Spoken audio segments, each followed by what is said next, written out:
ሊቃናተ ነድ ዘሰማያዊት ማይፈድ በእንተ በግዑ እቀብዋ ነዛቲ ያዘድ።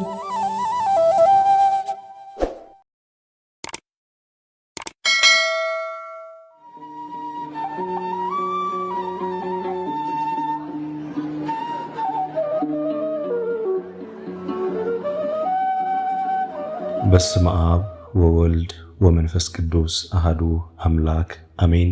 ሰላም እንደምን ቆያችሁን? ውድ ሊቃናት ሚዲያ ቤተሰቦቻችን አሜን። የእግዚአብሔር ስሙ ከዘላለም እስከ ዘላለም የከበረ የተመሰገነ ይሁን። በዛሬው ቪዲዮ ይዘንላችሁ የቀረብነው ጥር 22 የሚነበብ ስንክሳር ሲሆን ለዚህ ቻናል አዲስ የሆናችሁ እህት ወንድሞቻችን ቻናሉን ሰብስክራይብ በማድረግ እንዲሁም አዳዲስ ቪዲዮ ቶሎ ወደ እናንተ እንዲደርሳችሁ የደወል ምልክቷን በማብራት ቤተሰብ እንድትሆኑ የአክብሮት ግብዣችንን አቀረብን። ወደ ቪዲዮ እንሂድ። መልካም ጊዜ። ጥር 22 የሚነበብ ስንክሳር። ዕረፍቱ ለአባ እንጦንዮስ። ጥር 22 በዚች ቀን በግብፅ አገር ከአቅማን ከተማ የከበረና የገነነ የመነኮሳት ሁሉ አባት በገዳም ለሚኖሩ እንደ ኮከብ የሚያበራላቸው አባት እንጦንዮስ አረፈ። የዚህም ቅዱስ ወላጆቹ ንጹሐን ክርስቲያኖች ናቸው። እርሱም ከታናሽነቱ ጀምሮ ተንኮል፣ ሽንገላ በልቡ ውስጥ የለውም። ከወላጆቹም ጋር ወደ ቤተ ክርስቲያን ሄዶ በቆረበ ጊዜ ከሕፃናት በመጫወት ከቶ አይሳሳቅም ነበር። ጥቂት ባደገ ጊዜ ራሱን ዝቅ አድርጎ ለወላጆቹ ይታዘዝ ነበር። 7 ዓመትም በሆነው ጊዜ የቤተ ክርስቲያን መጻሕፍትን ተማረ። ያን ጊዜም የእስክንድርያ አገር ሊቀ ጳጳስ አባ ቴዎናስ የተሾመበት ዘመን ነበር። የእንጦንዮስንም ወሬውን ሰምቶ መልእክተኞቹን ልኮ ወደ እርሱ አስመጣው። ባረከውና ስለ እርሱ እንዲህ ብሎ ትንቢት ተናገረ። ይህ ሕፃን በእግዚአብሔር ፊት ታላቅ ይሆናል፣ ዜናውን በዓለም ሁሉ ይወጣል። እጁንም በላዩ ጭኖ ድቁና ሾመው። ከዚህም በኋላ ወላጆቹን በሞቱ ጊዜ ታናሽ ብላቴና እህት ተውለት ነበር። ከ7 ወርም በኋላ እንደ ልማድ ወደ ቤተ ክርስቲያን በሄደ ጊዜ የመንፈስ ቅዱስ ፍቅር በልቡ አደረበትና በሐሳቡ በዓለም የሚሠራውን ሁሉ አባቶቻችን ሐዋርያት ሁሉን የዓለምንም ሥራ ትተው ጌታችንን ኢየሱስ ክርስቶስን እንዴት ተከተሉት፣ በሐዋርያት ሥራ መጽሐፍም እንደ ተጻፈ ጥሪታቸውን እየሸጡ የሽያጩንም ዋጋ በሐዋርያት እግር ስር ያኖሩትን አሰበ። እግዚአብሔር በሰማያት ያዘጋጀላቸው ዋጋቸው ምን ያህል ይሆን አለ። ይህም ሐሳብ በልቡ ውስጥ የሚወጣ የሚወርድ ሆነ። ከዚህም በኋላ ወደ ቤተ ክርስቲያን ሄደ። የክብር ባለቤት ጌታችን በከበረ ወንጌል ባለጸጋው የተናገረውን ሰማ፣ እንዲህ ሲል ፍጹም ትሆን ዘንድ ከወደድክ ሂድ፣ ጥሪትህን ሁሉ ሽጠህ ለድሆች ስጥ፣ በሰማይም ላንተ ድልብ አድርገው፣ መጥተህም ተከተለኝ። ከእግዚአብሔር ዘንድ ይህንን ልዩ ሐሳብ አግኝቶ ይህ ቃል ስለ እርሱ እንደተነገረ አሰበ። በዚያም ጊዜ ከቤተ ክርስቲያን ወጣ። ለአባቱም ያማረ ሰፊ ምድር ነበረው። ለአገሩም ሰዎች ሰጣቸው። ለእርሱ የተወለትንም ጥሪታቸውን ሁሉ ሸጡ። ለድሆችና ለችግረኞች ሰጣቸው። እህቱንም ወስዶ ከደናግል ገዳም አስገባት። በዚያም ወራት የምንኩስና ሥርዓት አልተገለጸም ነበር። እግዚአብሔርን ለማገልገል የሚሻ ከመንደር ጥቂት ወጣ ብሎ ብቻውን በመቀመጥ በጾም በጸሎት ተወስኖ ይጋደላል። የከበረ እንጦንዮስም እንዲህ አደረገ። ሰይጣናትም በስንፍናና በዝሙት ጦር የሚዋጉት ሆነ።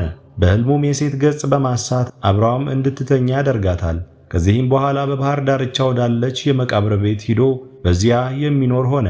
በላዩ ባደረ በእግዚአብሔር ረድኤት በተጋድሎ በረታ። ምግቡንም ከዘመዶቹ ወገን ያመጡለት ነበር። ሰይጣናትም ሲጋደል አይተው ቀኑበት። ታላቅ ድብደባንም ደብድበው ጥለውት ሄዱ። ዘመዶቹም ሲመጡ እንደ ሞተ ሆኖ ወድቆ አገኙት። ተሸክመውም ወደ ቤተ ክርስቲያን ወሰዱት። ጌታችንም አዳነው። በነቃም ጊዜ ወደ ቦታው ተመልሶ ይጋደል ዘንድ ተጋድሎውን ጀመረ። በዚያም ጊዜ ሰይጣናትን ወደ እርሱ ሲመጡ አያቸው።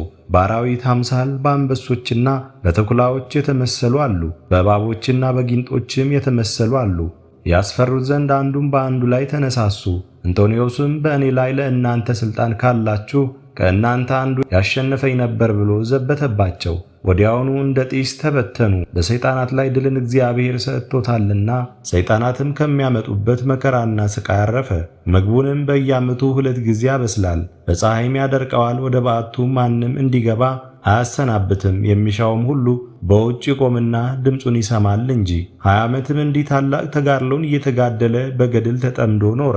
ከዚህም በኋላ ፍጹም የሆነ እግዚአብሔርን መፍራትንና አምልኮቱን ለሰዎች ወጥቶ ያስተምር ዘንድ እግዚአብሔር አዘዘው። ስለዚህም ወደ ፍዩም አገር ወጥቶ ብዙዎች ደቀ መዛሙርትን ሰብስቦ አስተማራቸው፣ በእግዚአብሔርም ሕግ አጸናቸው። ደቀ መዛሙርቶቹ በውስጣቸው የሚኖሩባቸው ብዙዎች ገዳማት ተሰሩለት። ስለ ሃይማኖትም ስደት በሆነበት ወራት በሰማዕትነት መሞትን ወዶ ወደ እስክንድርያ ሀገር ሂዶ በክብር ባለቤት በጌታችን ኢየሱስ ክርስቶስ ስም ታመነ። ከቶ አልያዙትም። በክርስቶስም ስም የታሰሩ እስረኞችን በመጎብኘት ቢያረጋጋቸውና ቢያጽናናቸውም አልያዙትም። መኮንኑ እንደማይፈራ ባየው ጊዜ ከፍርድ አደባባይ ውስጥ እንዳይታይ አዘዘው። እርሱ ግን ሁልጊዜ መታየቱን አልተወም። እንዲያሰቃየውና በሰማዕትነትም እንዲሞት የሚያስቆጣውን ነገር ይናገር ነበር። መኮንኑ በእርሱ ላይ ምንም ክፉ ነገር አላደረገም፣ አምላካዊ ኃይል ከልክሏቸዋልና። ሊቀ ጳጳሳት ጴጥሮስ ለሰማዕታት ፍጻሜ ሆኖ የመከራው ወራት ካለፈ በኋላ እንጦኒ ወደ ገዳሙ ተመለሰ። ይህም በአምላክ ፈቃድ ሆነ። የሚለብሰውም ማቅ ነበር። በዘመኑ ሁሉ ገላውን በውሃ አልታጠበም። ብዙዎች በሽተኞችም ወደ እርሱ ይመጣሉ፣ በላያቸውም ሲጸልይ ይድናሉ። ብዙዎችም ሕዝቦች ትምህርቱን ሊሰሙ ወደ እርሱ ሲመጡ ባያቸውም ጊዜ ብቻውን ይኖር ዘንድ እንዳልተውት አይቶ ከእርሱ ስለሚደረገው ነገር ልቡ እንዳይታበይ ፈራ። እነርሱ ወደማያውቁት ቦታ ወደ ላይኛው ግብፅ ይሄድ ዘንድ ወዶ ወደ ባህሩ ደርሶ መርከብ እየጠበቀ ከሰማይ ወደ እርሱ ቃል መጣ፣ እንዲህ አለው፦ እንጦንዮስ ሆይ ወዴት ትሄዳለህ? ከዚህስ ምን ትሻለህ? አለው። እርሱም ብዙዎች ወደ እኔ ስለሚመጡ እንደምፈልገው ለብቻ መኖር አልተቻለኝም፣ ስለዚህም ወደ ላይኛው ግብፅ ይሄድ ዘንድ ወደድኩ አለ። ያም ቃል መልሶ እንዲህ አለው፦ ወደ ላይኛው ግብፅ ብትሄድ ድካምህ ደግሞ እጥፍ ይሆናል። ብቻህን መኖር ከወደድክ ግን የ3 ቀን ጎዳና ያህል ወደ ውስጠኛው በረሃ ተጓዝ አለው። በዚያም ጊዜ በዚያች ጎዳና ሊጓዝ የሚሹ የአረብ ሰዎችን አያቸው። ወደ እርሳቸውም ሂዶ አብሯቸው ይሄድ ዘንድ ለመናቸው። እነርሱም በደስታ ተቀበሉት። ወደ አንድ እጅግም ረጅም ወደሆነ ተራራ እስከሚደርስ የ3 ቀን ጎዳና ተጓዘ። በዚያም የጠራና የቀዘቀዘ ውሃ አለ። ደግሞም የሰሌን የቴምር እንጨቶች መቃዎችም በብዛት አሉበት። እንጦንዮስም ያንን ቦታ ወደደው። አረቦችም ምግቡን የሚያመጡለት ሆኑ። ብዙዎች የከፋ አራዊትም ነበሩ። በጸሎቱም እግዚአብሔር አስወገዳቸው። ወደዚያም ቦታ ከቶ አልተመለሱም። አንዳንድ ጊዜም ወደ ባህሩ ዳርቻ በመውጣት ደቀ መዛሙርቶቹን ጎብኝቶ አረጋግቶ በበረሃ ውስጥ ወዳለው ቦታው ይመለሳል። ከዚህም በኋላ በጻድቁ ንጉሥ ቆስጠንጢኖስ ዘንድ ዜናው በተሰማ ጊዜ በጸሎቱ ያስበው ዘንድ ንጉሥ እየለመነው ደብዳቤ ጻፈለት። የከበረ እንጦንዮስ ግን ወደ ንጉሥ ደብዳቤ ዘወር አላለም። ለወገኖቹ እንዲህ አላቸው እንጂ የንጉሠ ነገሥታት ደብዳቤ እንሆ በላያችን ይነበባል። ወንድሞችም እንዲህ ብለው ለመኑት፣ ይህ ንጉሥ የክርስቲያን ወገኖች የሚወድ ጻድቅ ሰው ነው። በደብዳቤ ጽፈህ ልታጽናናው ይገባል። ከዚህም በኋላ እያጽናናውና እየባረከው ቤተ መንግሥቱንና ሰራዊቱን እየባረከ ጻፈለት።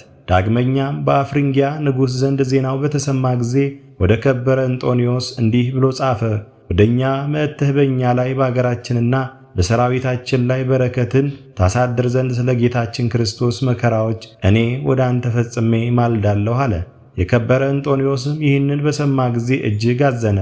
ቆሞም እንዲህ ብሎ ጸለየ፣ ጌታዬ ኢየሱስ ክርስቶስ ሆይ እለምንሃለሁ፣ በአፍሪንጊያ ውስጥ ወዳለ ወደ በርኬኖን አገር እንዲሄድ ፈቃድህ ከሆነ ምልክትን ግለጥልኝ። ነገር ግን ያንተ ፈቃድ ይሁን። ይህንንም ባለ ጊዜ ብርህት ደመና መጣች። በዚያችም ሰዓት ተሸክማ ወደ አፍሪንጊያ አገር አደረሰችው። ንጉሥም ደስ አለው። ሕዝቡና ሰራዊቱም ሁሉ በሽተኞችም ቀረቡለትና ሁሉንም ፈወሳቸው። የጽድቅና የሕይወትን መንገድ እያስተማራቸው ከእነርሳቸው ዘንድ 6 ወር ኖረ። በእሁድም ዕለት ያች ብርህት ደመና ተሸክማ ወደ ገዳሙ ታደርሰውና ከልጆቹ ጋር ተገናኝቶ ያረጋጋቸዋል። በማግስቱም ዳግመኛ ተሸክማ ወደ አፍሪንጊያ አገር ትመልሰዋለች። ከዚህም በኋላ በእግዚአብሔር ፈቃድ በደመና ተጭኖ ወደ ገዳሙ አንደኛውን ተመለሰ። በአንዲት ዕለትም ስንፍና መጣበት። እንዲህ የሚል ቃል መጣ፣ ታይ ዘንድ ወደ ውጭ ውጣ። በወጣ ጊዜም መልአኩን አየው። በላዩም የምንኩስና ልብስ አለ፣ መታጠቂያ ቀናት፣ የመስቀል ምልክት ያለው ቀሚስ፣ በወገቡም አስኬማ፣ በራስ ቆር አምሳልም በራሱ ላይ ቆብ አለ።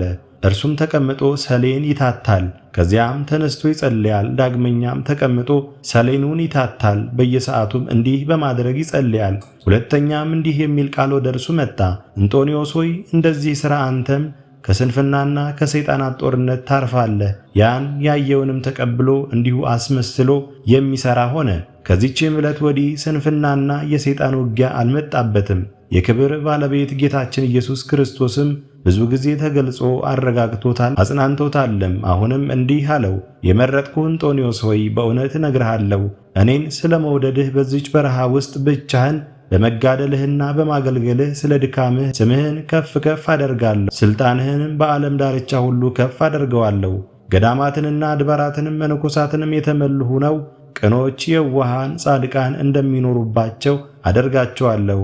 ይልቁንም ያንተ ገዳም እነርሱ እስከ ፍጻሜ ይኖራሉ። መታሰቢያህንም የሚያደርገውን ሁሉ፣ ለድሆች ምጽዋትን፣ ለቤተ ክርስቲያንም መባ በስምህ የሚሰጠውን ሁሉ እኔ ኃጢአቱን ሁሉ እደመስሳለሁ። ከቶ ስቃይን አያያትም። በውስጡ ሥጋህ የሚቀበርበትንም ገዳም እጅግ ከፍ ከፍ አደርገዋለሁ። በውስጡም እንደ መላእክት የሆኑ ደጋጎች መነኮሳት እንደሚኖሩበት አደርጋለሁ። ከእርሳቸውም እስከ ዘላለም ፍጻሜ አለቃ የሚሆን አይታጣም። የምድር ነገሥታት መሳፍንትና ሹማምንት ለገዳምህና ፍለጋህን ለሚከተሉ ልጆችም እጅ መንሻ ተሸክመው እንዲመጡ አደርጋለሁ። ጌታችንም ይህንን ከተናገረው በኋላ ከእርሱ ዘንድ ወደ ሰማያት በታላቅ ክብር አረገ። አባ እንጦንዮስም ፈጽሞ ደስ አለው። ከዚህም በኋላ ስለ ቤተ ክርስቲያን መፍረስ እንዲህ ብሎ ትንቢት ተናገረ። መናፍቃን በላይዋ ይሰለጥናሉ። ከዚህም በኋላ ወደ ቀድሞ ሥርዓቷ ትመለሳለች። ዳግመኛም ስለ መነኮሳት እነርሱ እጅግ እንደሚበዙ ገዳሞቻቸውንና አድባራቶቻቸውን በመተው ወርደው ከዓለማውያን መካከል በከተማዎችና በቦታዎች ውስጥ እንደሚኖሩ ስለ ዓለም ፍጻሜም ትንቢት ተናገረ። ይህም አባ እንጦንዮስ አባ መቃርስን አስኬማንና የምንኩስናን ልብስ ያለበሰው ያረጋጋውና ያጽናናው ከእርሱ የሚሆነውንም ያስረዳው ነው፣ ደቀ መዝሙሩና ልጁ ስለሆነ። ከዚህም በኋላ ገዳማውያን አለቃ ወደሆነ ወደ አባ ቡላ ሄደ። እርሱም ለሥጋው ያሰበና በሐዋርያው አትናቴዎስ ልብስ የገነዘው ነው። ዕረፍቱም እንደቀረበ ባወቀ ጊዜ በትሩን ለልጁ ለአባ መቃርስ፣ ምንጣፉን ለአባ አትናቴዎስ፣ ፍየል ሌጦ መጽሐፉን ለልጁ ለኤጲስቆጶሱ ለአባ ሰራቢዮን እንዲሰጡ ልጆቹን አዘዛቸው። ከዚህም በኋላ ከምድር ላይ ጋደም አለ። ነፍሱም በእግዚአብሔር እጅ ሰጠ። ወደ እርሱም ሁሉም የመላእክት ማኅበር መጥተው በክብር በምስጋና ፍጹም ተድላ ደስታ ወዳለበት ዘላለማዊ ዕረፍት ተቀብለው አሳረጉት። ሥጋውን ግን ልጆቹ እንዳዘዛቸው ሰወሩት። እርሱ የቅዱሳን ሰማዕታትን ሥጋቸውን የሚገልጡትን ይገልጻቸው ነበርና ስለ እርሱ ሥጋ ብዙ ገንዘብ እስከ መቀበል ደርሰው ዓለማዊ ጥሪት ያደርጉታልና። ይህም የከበረና የተመሰገነ አባት እንጦንዮስ እስከ መልካም ሽምግልና ደረሰ። እጅግም አረጀ። ግን ወደ ወደደውም ክርስቶስ እስከ ሄደ ድረስ መልኩ አልተለወጠም። ብርታቱ ጽናቱም መላው ዕድሜውም 120 ዓመት ነው። ለእግዚአብሔርም ምስጋና ይሁን። እኛንም በዚህ በከበረ አባት ጸሎት ይማረን፣ በረከቱም ከእኛ ጋር ትኑር ለዘላለሙ አሜን። የኤጲስቆጶስ ሚናስ መታሰቢያ። በዚችም ዕለት የማፍን ኤጲስቆጶስ ሚናስ መታሰቢያው ነው። በረከቱም ከእኛ ጋር ትኑር ለዘላለሙ አሜን። አስጀምሮ ላስፈጸመን ለልዑል እግዚአብሔር ክብር ምስጋና ይሁን መቼም መች ለዘላለሙ አሜን። ውድ የሊቃናት ሚዲያ ቤተሰቦቻችን ጥር 22 የሚነበብ ስንክሳር ወደ እናንተ አቀረብን። ይህን ይመስል ነበር። በቀጣይ በአዲስ ክፍል እስከምንገናኝ ድረስ እግዚአብሔር ቸር ያቆየን። መልካም ጊዜ